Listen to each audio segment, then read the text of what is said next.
네, 우리 오늘은 창세기 17장 19절에서부터 27절 말씀입니다. 자, 하나님이 이르시되 아니라 네 아내 사라가 네게 아들을 낳으리니 너는 그 이름을 이삭이라 하라. 내가 그와 내 언약을 세우리니 그의 후손에게 영원한 언약이 되리라. 이렇게 말씀을 하고 있습니다.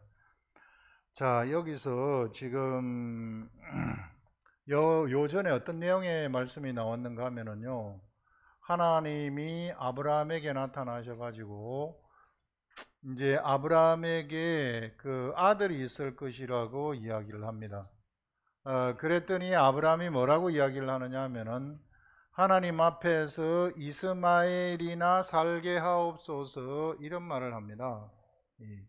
하나님 앞에서 이스마엘이나 살게 하라, 그렇게 이제 이야기를 하는 거죠. 그래서 아브라함은 전혀 이삭에 대해서 생각을 하고 있지 않았구나 하는 그런 것들을 우리가 생각을 할 수 있어요. 그래서 이스마엘이나 살게 하라 이렇게 했는데 하나님이 이르시되 아니라 네 아내 사라가 네게 아들을 낳으리니 너는 그 이름을 이삭이라고 하라, 이런 말씀을 전달하는 거예요. 하나님이 아브라함한테 나타나셔가지고, 그래서 내가 그와 이제 이삭하고 하나님이 무엇을 맺느냐 하면은 언약을 맺겠다, 이렇게 말씀을 하시는 겁니다. 세우리니 그의 후손에게 영원한 언약이 되리라. 이 이삭하고 맺는 언약은 그의 후손한테 영원한 언약이 될 것이다, 이런 말을 하고 있어요.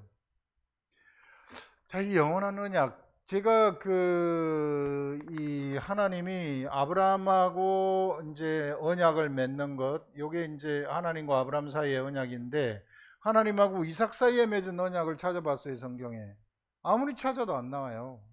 이 성경에는 그래서 언약이 이삭하고 직접적으로 하나님이 이삭 앞에서 나타나 가지고 이 맺은 언약은 없습니다.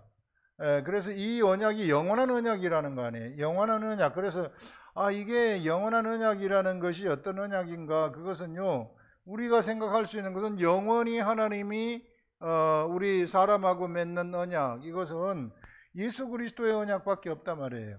예수 그리스도를 보내주셔가지고 이 하나님의 독생자죠. 예수 그리스도를 보내주셔가지고 십자가에 돌아가신 다음에, 그래서 이제는 부활하시고 성령님이 우리 속에 들어오셔서 예수 그리스도가 이제 예수 그리스도를 믿는 모든 사람들한테 다 들어오는 그러한 언약. 그래서 사실상 이삭이 어떤 사람이라고 이야기를 했었는가 하면은 바로 하늘의 예루살렘에서부터 태어난, 하늘의 예루살렘으로부터 나온 자라고 얘기했잖아요. 이스마엘하고 이삭의 차이가 어떤 차이인가, 이걸 우리가 한번 봐야 되는데, 이스마엘이라는 사람은 하갈로부터 나온 자예요. 이 하갈은 뭐라 그랬습니까? 신의 산, 신의 산, 지금의 신의 산 또는 예루살렘. 이건 뭘 얘기를 하느냐 하면은 율법 아닙니까? 율법이 낳은 자가 이스마엘이라는 거예요. 이게 율법은 무엇을 낳는 겁니까? 율법은 죄를 낳는 거죠. 율법이 사람한테 오게 됐을 때 사람이 죄가 드러나게 돼버리잖아요. 그래서 이스마엘은 영원한 종인데, 그런데 이삭은 어떤 존재인가? 그것은 이삭이 하늘의 예루살렘, 누구로부터?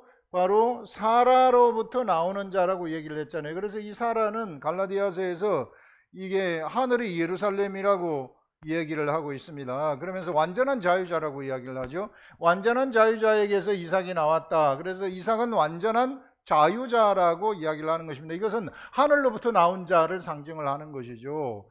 그래, 이삭 이후부터는 이제 새로 사람이 하갈로부터 태어나는 것은 종이 태어나는 방식인데, 종은 어떤 식으로 태어나느냐면은 어머니 아버지가 육적으로 결혼을 해가지고 아들을 놓게 되면은 이게 종이라고 이야기를 하지 않았어요? 이런 종들이 전부 다 태어나는 거예요.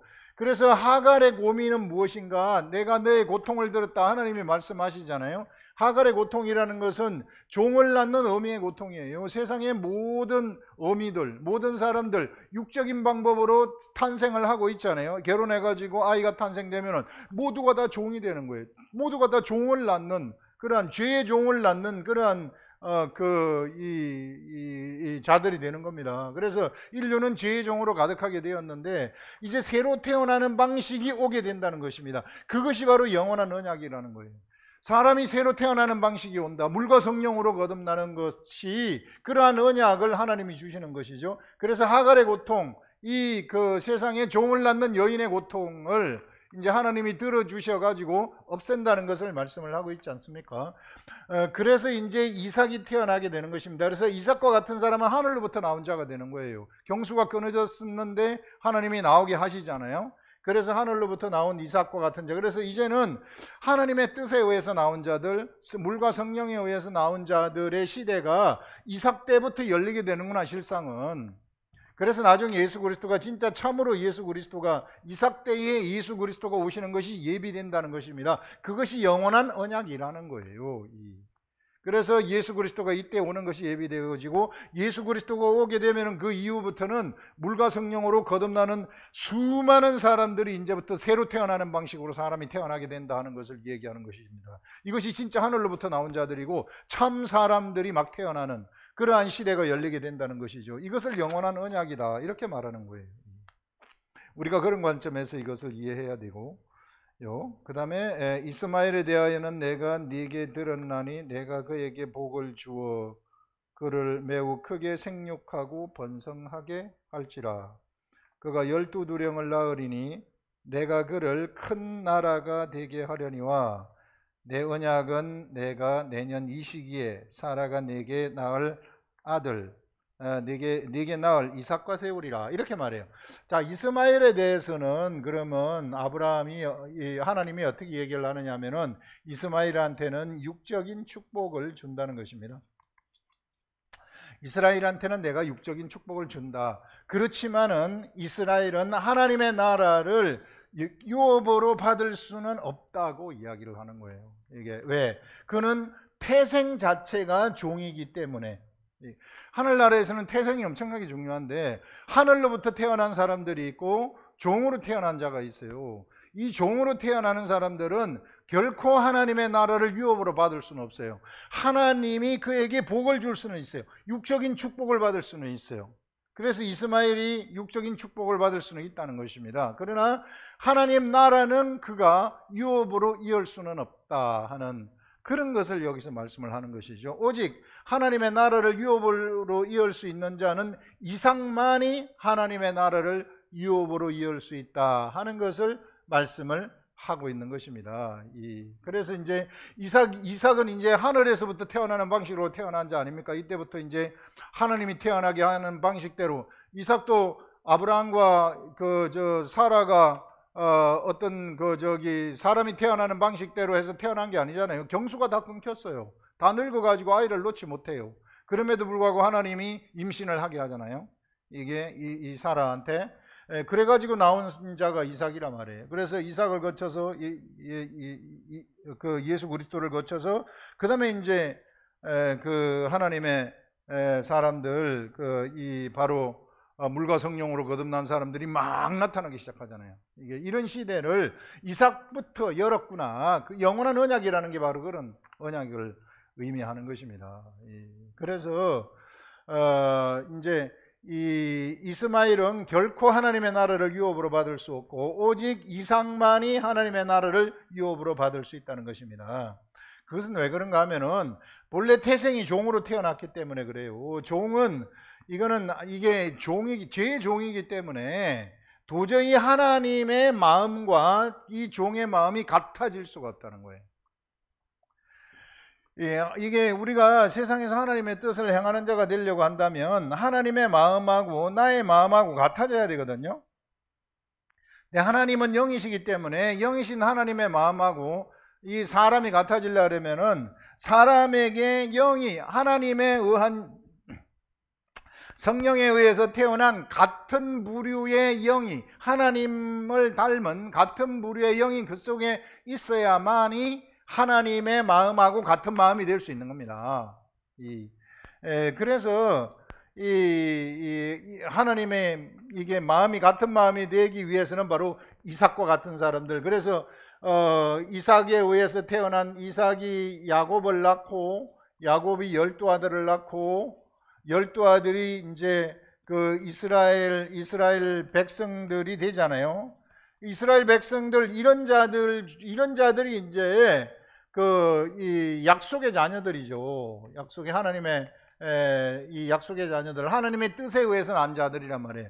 이렇게 하나님의 뜻에 의해서 난 자들만이 하나님하고 마음이 같아질 수 있는 자격이 있어요.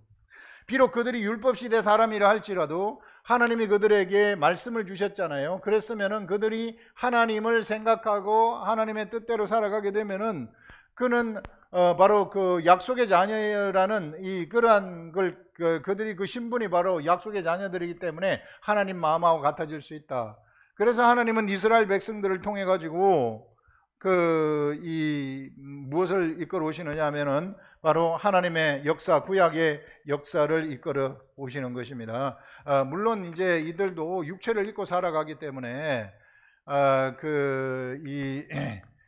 이게 여러 가지 하나님 보실 때 막 이게 죄도 저지르고 하나님 뜻에 어긋나는 삶을 많이 살았죠. 그때마다 선지자를 보내 가지고 돌아오게 하고 막 이랬지만은 그렇지만은 이삭 이후부터는 약속의 자녀들이 쭉 내려가 가지고 하늘로부터 나온 자들이에요. 이런 자들이 하나님의 유업을 이어받아 가지고 결국은 예수 그리스도를 탄생시키고 예수 그리스도 이후부터는 진짜 하나님의 아들들이 탄생되어지는, 물과 성령에 의해서 거듭나는 이런 시대를 열게 되는 것입니다. 그래서 이 모든 이스라엘의 역사, 약속의 자녀들의 역사가 바로 예수 그리스도 이후에 물과 성령으로 거듭나는 하나님의 아들들을 목표로 탄생을 목표로 한 것이었구나 하는 것들을 알 수 있습니다. 그래서 이 하나님의 아들들은 영이 하나님과 같이 성령에 의해서, 그 물과 성령에 의해서 태어난 자이기 때문에 실상은 영이란 말이에요. 그래서 물과 성령에 의해서 태어난 그들은 하나님 마음하고 같아질 수 있다는 것입니다. 그래서 마음이 합해질 수가 있다. 하나님의 뜻대로 살고 하나님의 뜻을 따라갈 수 있는 그러한 자들이다 하는 것들을 얘기하는 겁니다. 그래서 우리가 이런 부분들이 바로 이삭과 이스마엘의 차이구나 하는 것들을 우리가 분명하게 알아야 됩니다. 그래서 이스마엘은 사람의 뜻에 의해서 나온 자이고 이삭은 하나님의 뜻에 의해서 하늘로부터 나온 자이다 하는 그런 것들을 좀 알아두라는 것이죠. 만약에 이제 이렇게 그 하나님의 마음하고 이제 사람의 마음이 이제 이게 이 하나님의 사람들이죠. 이게 하나님의 이 시대에는 뭐 그리스도인들이죠. 그리스도인들의 마음이 같아지게 되면은 어떤 일이 일어나게 되는가 하면은요. 그와 같은 자들은 내 마음이 하나님 마음하고 같다 그러면은 그와 같은 자들은 세상에서의 하나님 나라의 경영에 참여하는 그러한 자들이 되어진다 하는 것을 우리가 알 수 있어요. 예수 그리스도를 믿더라도 그가 육체에 이끌려지는 그리스도인들이 있잖아요. 육체가 중심이에요. 예수 그리스도는 딴전이고 예수 믿는 사람들 중에도 뭐 거의 대부분이 다 육체 중심으로 가잖아요. 그에게 하나님 말씀이 들어가 가지고 말씀이 그의 혼과 그의 육체를 이끌어가는 사람들은 그렇게 많지 않다. 그러나 만약에 말씀이 그의 혼과 그의 육을 이끌어간다면 실상은 영이 그의 혼과 육을 이끌어가는 것이나 다름이 없습니다. 이런 경우에는 그들이 하나님의 마음하고 그들의 마음이 같아져요. 네가 내 안에 네가 내 안에 네가 내 안에 있고 그다음에 내가 네 안에 있다. 이게 그 안에 같이 있게 된다는 것이죠. 그래서 마음이 같아지게 되면은 그때 비로소 우리는 하나님 나라 경영에 참여한다. 하나님 나라 경영에 참여한다는 것은 뭔가 하면은 그가 어떤 기도를 하게 되면 그때부터는 그 기도가 현실의 세계 속에서 바로 이루어지는 일이 일어나 버린다는 겁니다. 대단하죠. 그러면서 이제 그가 어떤 생각하는 것이 있으면은 생각하는 대로 세상이 이루어져 버리는 거예요. 세상에 안 되는 것이 없어져 버리는 이런 엄청난 역사가 그에게서부터 막 나타나기 시작한다. 이때부터 이제 그리스도의 그 도의 능력이 그 사람을 통해 가지고 막 나타나기 시작한다.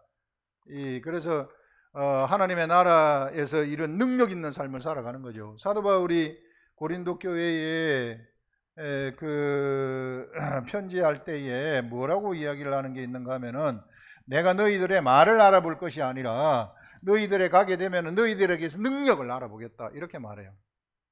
하나님의 말씀을 갖고 있는 사람들은 바로 능력으로 판단하는 거예요. 이게 아무리 백날 말 잘하고 뭐하고 이래도 능력 없으면 그냥 꽝입니다. 이게 하나님의 말씀이 살아있다는 것은 그 사람에게서 능력이 나타난다는 것이거든요.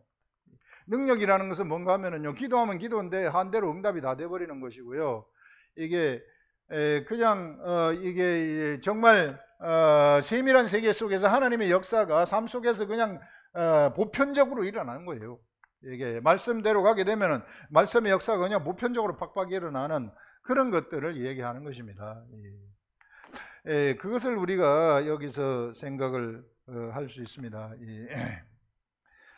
그러면서 이제 여기서 뭐라고 이야기를 하느냐면은 내 언약 21절에 내 언약은 내가 내년 이 시기에 사라가 네게 낳을 이삭과 세우리라, 이스마엘이 아니다 하는 것을 말해주는 것이죠. 하나님이 아브라함에게 말씀을 마치시고 그를 떠나 올라가셨더라, 이렇게 말하고 있습니다. 자, 그러면서 이제 그 다음에 나오는 것이, 이에 아브라함이 하나님이 자기에게 말씀하신 대로 이날에 그 아들 이스마엘과 집에서 태어난 모든 자와 돈으로 산 모든 자 곧 아브라함의 집사람 중 모든 남자를 데려다가 그 포피를 베었으니 아브라함이 그 포피를 벤 때는 99세였고 그의 아들 이스마엘이 그 포피를 벤 때는 13세였더라. 그날에 아브라함과 그 아들 이스마엘이 할례를 받았고 그 집의 모든 남자 곧 집에서 태어난 자와 돈으로 이방 사람에게서 사온 자가 다 그와 함께 할례를 받았더라. 이런 말을 지금 하고 있습니다. 자, 여기서 이제 뭐가 나오느냐 하면은요, 이 할례라는 것이 나옵니다. 이 할례, 이제 아브라함이 하나님과 아브라함이 이제 그 언약을 할 때에 하나님이 아브라함한테 너는 할례를 받으라, 너의 가족과 너의 모든 가솔들은 할례를 받으라, 이렇게 말씀을 해요. 이게 언약이에요. 하나님이 주신 언약입니다. 이스라엘 백성들에게 왜 할례가 필요한가? 하나님과 이스라엘 백성들 사이에 그 언약을 잊어버리지 않도록 하기 위해서 할례를 받게 했다는 것이죠. 그래서 할례를 받아라. 그래서 이제 직접 할례를 받는 것을 여기서 보여주고 있죠.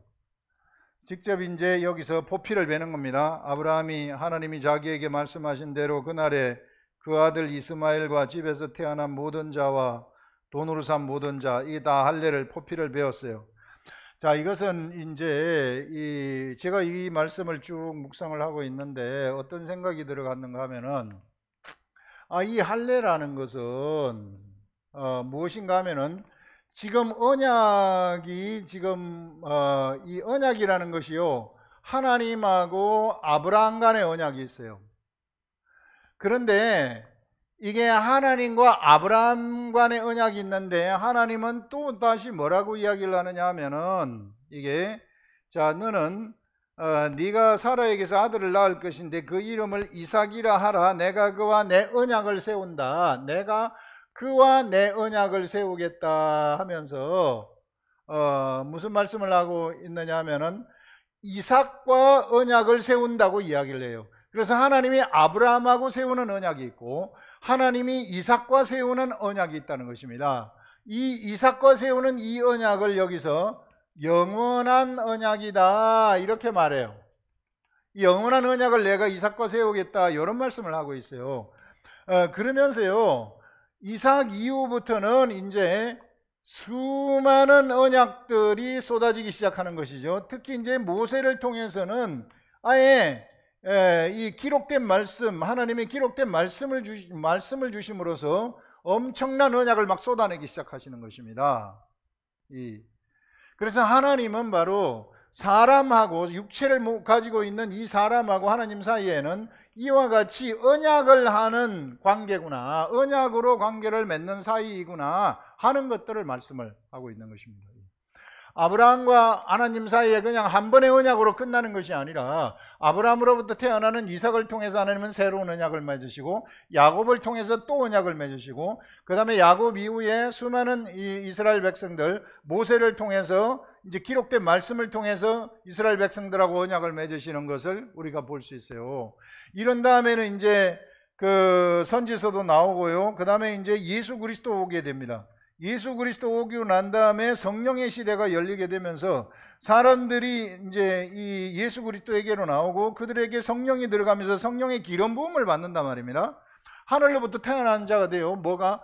이삭이라는 사람이 하늘로부터 태어나는 것처럼 예수 그리스도 이후에 물과 성령으로 하늘로부터 태어나는 사람들이 나타나게 된다는 것이죠. 물과 성령으로 하늘로부터 태어난 사람들이 나타나게 되면은 이런 사람들하고 하나님은 다시 언약을 하시는 거예요. 무궁무진한 이 시대에는 언약의 시대 속에서 살아가고 있다. 그래서 하나님이 시시각각으로 하늘의 언약들을 이 성령의 사람들, 하나님의 아들들을 통해 가지고 쏟아부어 주고 있다는 것입니다. 바로 이삭을 기다리라고 하는 것은 지금 자 너희들은 이삭을 기다리는데 무엇을 가지고 기다리냐면 할례를 한 다음에 기다리라 이렇게 하는 것입니다. 그래서 이 할례라는 것은 뭔가 하면은 언약을 새로운 이게 이삭을 통해서 받을 영원한 언약을 기다리는 그러한 이 할례라는 것이 바로 이게 확 기다리는 언약을 기다리는 행위구나 하는 것을 얘기를 하고 있어요. 언약을 막 환영하기 위해서 언약이 우리한테 오십시오. 언약이 우리한테 오십시오. 그래서 이삭을 영접하는 준비 과정이구나. 이게 영접하기 위한 준비 과정이 바로 할례다 하는 것들을 우리가 생각을 할 수 있습니다. 왜 할례가 왜 준비 과정입니까? 할례를 받아야만이 이삭을 통해서 준 언약이 딱 내려오게 되면 잊어버리지 않을 것이기 때문에 할례는 이게 포피를 맨 다음에 그것을 하루에도 몇 번씩 보면서 잊어버리지 말라는 거 아니겠어요? 하나님의 언약을 잊어버리지 말아라.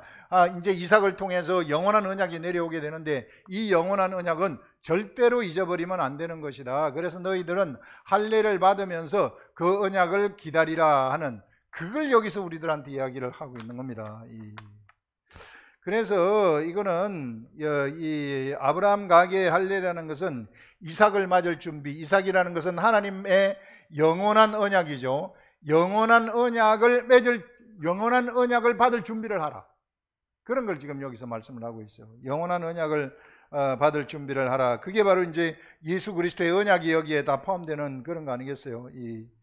그래서 여러분이 이제 이런 그 이삭 이후부터는 수많은 하나님의 언약의 시대가 이제 펼쳐지게 되어진다. 이렇게 돼서 이삭을 통해서 예수 그리스도가 오고 이제 예수 그리스도 이후에 성령의 시대가 시작이 되면서 이 시대 성령의 사람들한테는 시시각각으로 성령의 사람들은 하늘로부터 나온 자이기 때문에 시시각각으로 달라지는 환경 속에서 거기에 맞는 언약의 말씀들이 계속 쏟아져 내려온다는 것입니다. 성령의 사람들은 그것을 시시각각으로 받아야 된다는 거예요. 시시각각으로 받아서 무엇을 하느냐 하면은 하나님 나라를 경영하여라 이렇게 말합니다. 그래서 하나님 나라의 경영에 동참하는 자들이 바로 할례자들이구나. 그래서 이 시대는 이제 마음의 할례 아닙니까?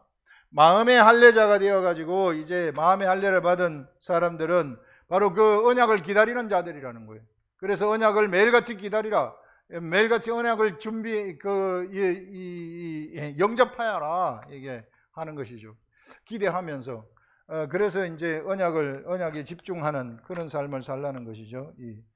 그래서 여러분들 이 시대 하나님 아들들이 이제 이와 같은 언약을 받는 자들인데 문제는 하늘의 아들들에게 뭐가 이제 문제가 있느냐 하면은 이게 안타깝게도 그 하나님의 아들들인 우리들한테는 육체라는 것이 존재해요. 우리 육체가 있습니다. 그래서 우리의 이 육체 때문에 육체가 자꾸만 우리들을 영의 세계로 가지 못하도록 자꾸 육체가 우리를 끌어당겨요. 예수를 믿지만 육체가 우리를 끌어당기는 그런 것들을 우리가 볼 수 있습니다.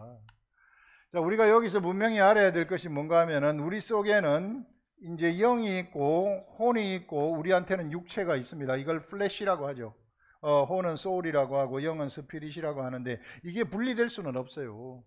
분리될 수는 없는데 보통 우리는 이제 속사람 하게 되면 보통 영이라고 이야기를 하는데 영이라는 거 영 하나만 이렇게 뚝 떨어져 가지고 영이라고 말하면 안 됩니다. 이게 그런 게 아니라 영이 혼한테도 영향을 미치고 혼이 육한테도 영향을 미치기 때문에 이게 떨어질 수가 없는 관계예요. 그래서 요 하나 전체를 다 우리는 나라는 사람으로 이야기를 하게 되는 거죠. 그 근본은 나의 근본은 영이라는 거죠. 영이 근본은 영이다. 그래서 보통 이제 나의 사정을 최고로 잘하는 자가 나의 영이라고 성경에서 이야기를 하고 있지 않습니까? 그래서 우리가 영이 하는 기도가 이제 방언이라고 해가지고 방언은 내 영이 하나님한테 직접 구하는 그러한 기도라고 얘기를 하는데 그러면서 마음으로도 기도하고 방언으로도 기도하고 그렇게 성경에서 우리한테 분명하게 이야기를 하고 있지 않습니까?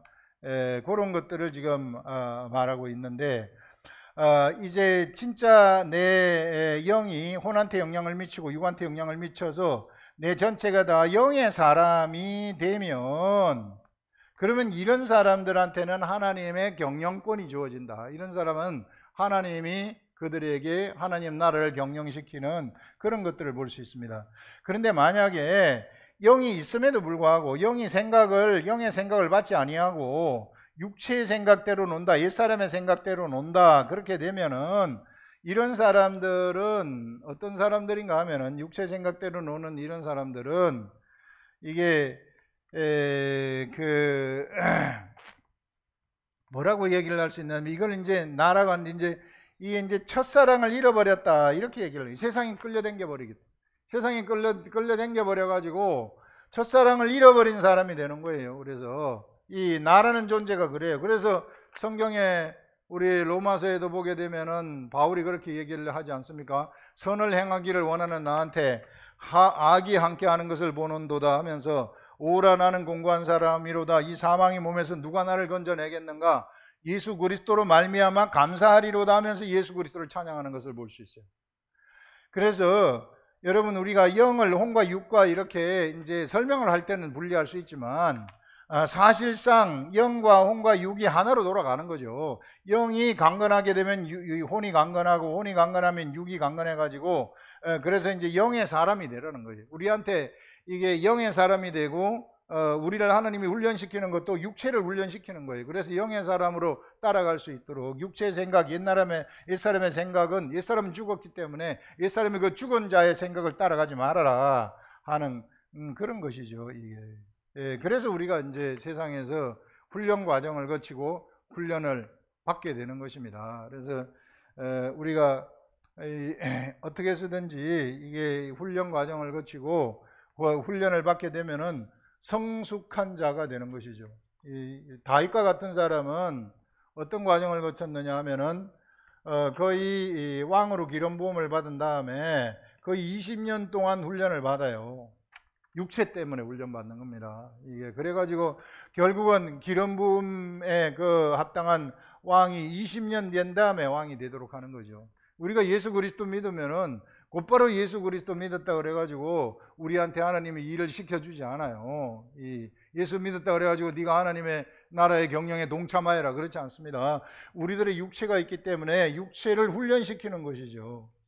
육체를 이 담금질을 해가지고 불 속에도 집어넣고 여기 속에도 집어넣고 이렇게 해가지고 훈련을 시킨 다음에 그 다음에 이제 그의 육체와 그의 혼이 영을 따라가는 어느 정도가 이렇게 어느 정도 성숙한 영적 그 성숙함에 도달하게 되면 그때부터 기름 부음 받은 자의 삶을 그에게 살게 하는 것이죠. 그래서 기름 부은 자들의 삶을 살도록 하는 것입니다. 그래서 기름 부은 자들의 삶이 시작이 되게 되면 기름 부었다 하게 되면 뭡니까? 직분을 받았다. 하나님의 해야 될 일을 그가 하게 된다 하는 것을 말하는 거예요. 이제 하나님의 해야 될 일을 그가 하게 되면 어떤 일이 일어나게 되느냐 하면 그는 먹고 있고 마실 것들은 하나님이 전부 다 공급을 해주는 것입니다. 그때부터 하나님의 역사가 막 나타나기 시작을 하고요. 말씀대로 가게 되면은 말씀이 다 이루어져 버리는 그런 역사들이 일어나고요. 세상에서 기도하면은 안 되는 것이 없는 그런 일들이 일어나게 되는 것입니다. 그래서 우리 마지막 절을 다시 한번 우리 읽어보게 되면은 그 집의 모든 남자 곧 집에서 태어난 자와 돈으로 이방 사람에게 사온 자가 다 그와 함께 할례를 받았더라, 이렇게 이야기를 하고 있습니다. 그래서 여러분들 이제 이 성숙한 자들은 하나님하고 하나님의 마음하고 나의 마음이 하나가 되는 것이라고 얘기했잖아. 이게 그래서 하나님 마음 나의 마음하고 하나가 되려면 하나님을 환영하라는 거예요. 이게 성령님을 막 세상에서 환영하라는 것입니다. 성경을 보게 되면 그 마음이 하나 되는 게 성숙한 자인데, 하나 되는 사람, 최고로 하나가 된 사람이 누군가 하면은 다윗과 같은 사람이죠. 다윗은 오베데돔의 집에서 하나님의 계가 들어올 때에 그냥 자기가 왕임에도 불구하고 왕의 신분 다 잊어버리고 하나님이 좋아지고 막 춤을 추는 거예요. 엄청난 춤을 추는 거죠. 하나님을 환영하는 거 아니겠어요? 이와 같이 내가 속으로부터 하나님을 환영하라는 것입니다. 그렇게 되면 마음이 같아진다는 거예요. 하나님의 마음이 하나님을 영접하는 것이죠. 이 시대에는 성령님을 영접하는 것이죠. 그래서 영접이 얼마나 중요한 건지 몰라요. 내가 이 시대에 어떻게 예배로서 성령님을 영접할 것인가, 내가 어떻게 예배 드릴 것인가, 그냥 나와가지고 띠가 앉았다가 예배 드렸다고 돌아갈 것인가, 껍데기 예배 드릴 것인가, 아니면 앉아가지고 진짜 환영할 것인가.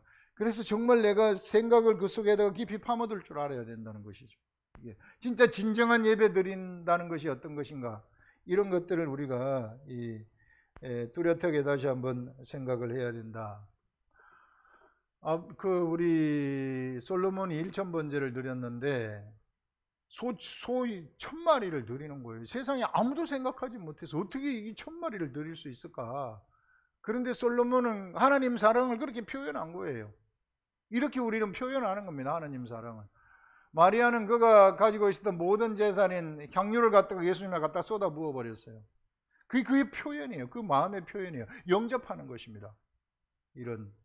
이렇게 우리가 하나님을 영접하게 되면 하나님은 그런 자들을 찾으시고 그런 자들과 함께 마음이 같아져 가지고 하나님의 일을 하신다 하는 것들을 이 시간 우리들한테 얘기하고 있습니다. 기도하겠습니다.